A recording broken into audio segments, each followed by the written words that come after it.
Bonjour à tous, mon nom est Eva Masby.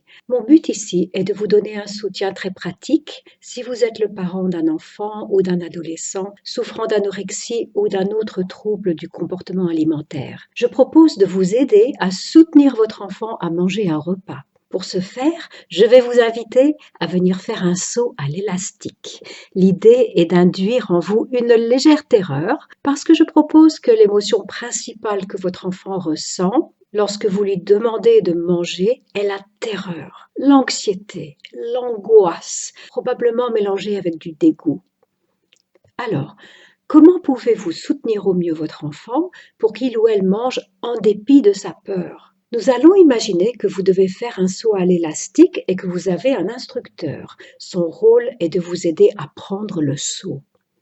Alors, il y a beaucoup de choses que cet instructeur peut faire pour rendre votre travail plus difficile et beaucoup de choses qu'il peut faire pour le rendre plus facile. Je vais me concentrer sur un seul aspect dans cette vidéo et c'est l'utilisation de la logique. La raison pour laquelle je choisis de parler de logique est que c'est un piège très commun pour nous les parents à table.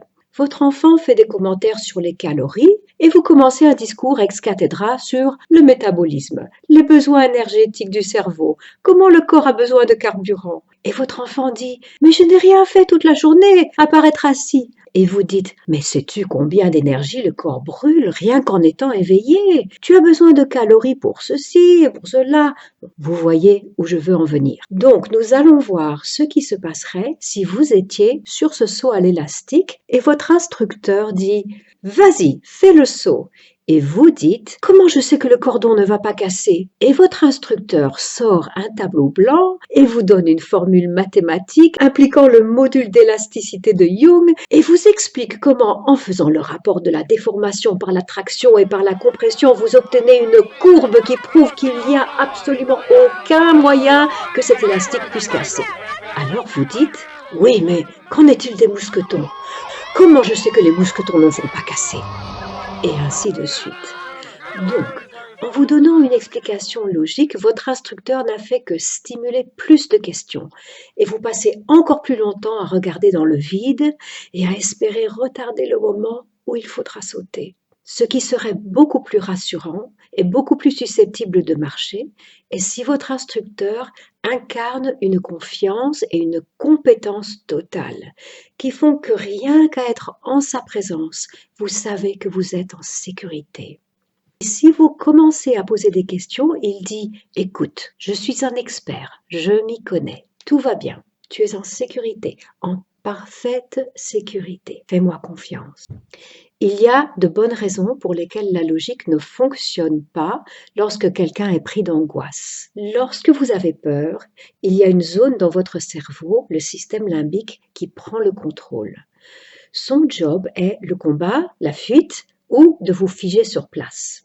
Lorsque cette zone du cerveau est activée, il est difficile, voire impossible, d'accéder à l'évaluation, le rationnel ou la logique. Ceci peut vous aider à comprendre pourquoi, dans l'ensemble, avec l'anorexie et les autres TCA, il y a très peu de ce qui est rationnel. Je suggère donc que la prochaine fois que vous soutenez un repas et que votre enfant pose beaucoup de questions, que vous êtes tenté de vous lancer dans un discours, prenez une grande respiration et pensez confiance. Vous incarnez la confiance, vous êtes un parent digne de confiance et vous savez que votre enfant est en sécurité quand il ou elle mange.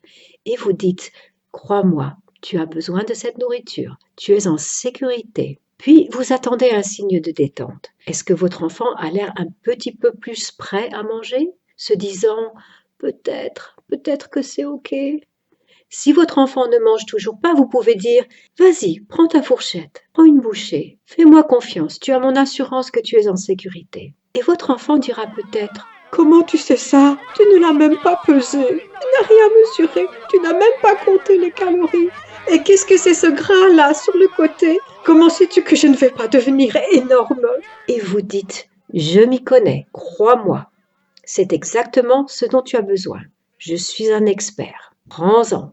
Vas-y, prends une bouchée maintenant. C'est ok. » Alors, ceci n'est pas le seul outil pour vous aider à soutenir votre enfant à table. Il y en a beaucoup, beaucoup plus. Mais le principe général est là, que si vous pouvez aider à réduire l'anxiété de votre enfant, vous avez de meilleures chances de l'aider à manger en dépit d'un certain niveau de peur. Je vous propose donc d'essayer ça au prochain repas. J'ai produit quelques autres ressources en français et j'ai beaucoup de ressources en anglais. Si vous comprenez l'anglais ou si vous pouvez utiliser les capacités de Google, par exemple, pour traduire, consultez mes notes en dessous de cette vidéo pour plus d'informations.